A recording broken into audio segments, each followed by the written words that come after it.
சிம்மராசி நேர்கள், நீங்க வேலை பார்க்குற இடத்துல, பணி இடத்துல ரொம்ப அமைதியா இருக்கணும். இருக்கிற இடம் தெரியாம இருக்கணும் அப்படிம்பாங்களே ஒரு திரைப்படத்துல, அந்த மாதிரி இல்லை, நம்ம அமைதியா இருக்கணும். நான் ஒரு உதாரணம் சொல்றேன். ஒரு பேராசிரியர், கல்லூரி பேராசிரியர், எல்லாருக்குமே தெரிஞ்சவர். தமிழ்நாட்டில் அவர் பேரை சொன்னா எல்லாருக்கும் தெரிந்த ஒரு பேச்சாளர், பேராசிரியர். இப்போ அவர் உயிரோட இல்லை, எங்க ஊர் திருச்சிக்காரு. அவர் ஒரு பல்கலைக்கழகத்துல பேராசிரியரா இருந்தாரு. ஒரு போராட்டம் ஒன்று நடந்தது. அவர் வகுப்பு எடுத்துட்டு இருந்தாராம். ஒரு கிரகம் எப்படி வேலை செய்யுதுன்றத பாருங்க. இப்போ தரிசனம்ல வந்து நம்ம ராசிபலன் சொல்றோம். இன்னைக்கு நீங்க கோவப்படாதீங்க, இன்னைக்கு வந்து புதுசா அறிமுகம் ஆகுறவங்கள நம்பாதீங்க, இன்னைக்கு நண்பர்கள்கிட்ட கவனமா இருங்கலாம் எதுக்கு சொல்றோம்னா, நாம கவனமா இருக்கணுன்றதுக்காக தான். அந்த போராட்டம் நடந்தப்ப எல்லாரும் சேர்ந்து போராட்டம் பண்ணியிருக்காங்க பல்கலைக்கழகத்துல. இவர் வகுப்பு எடுத்துட்டு இருந்தாராம். ஒருத்தர் வந்து, இவர் பேச்சாளர், பேராசிரியர் மட்டுமல்ல, அவர் நல்ல பேச்சாளர்.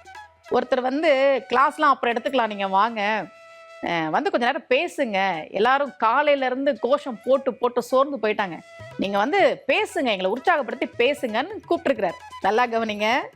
பல்கலைக்கழகத்துல வகுப்பு எடுத்துக்கிட்டு இருந்த பேராசிரியரை அவர் போராட்டத்துல கலந்துக்கல, போராட்டத்துல கலந்துக்கிறவங்கள உற்சாகப்படுத்தி பேசுங்கன்னு தான் கூப்பிட்டுருக்குறாங்க. இவர் வந்து ஒரு 10 நிமிஷம் பேசினாரு. அது அவருக்கு பிரச்சனையாகி வேலையை விட்டு அனுப்பிட்டாங்க.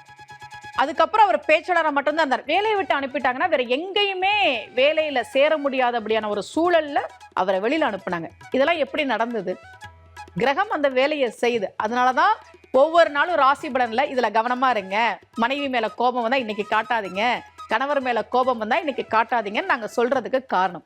சிம்மராசி நேர்கள், பணி இடத்துல அமைதியா இருங்க. கோபம் வரும். நம்மள ஒருத்தர் திட்டும் போது நம்ம நல்ல வேலை செஞ்சு பாராட்டலாம், கோபம்லாம் வரதான் செய்யும்.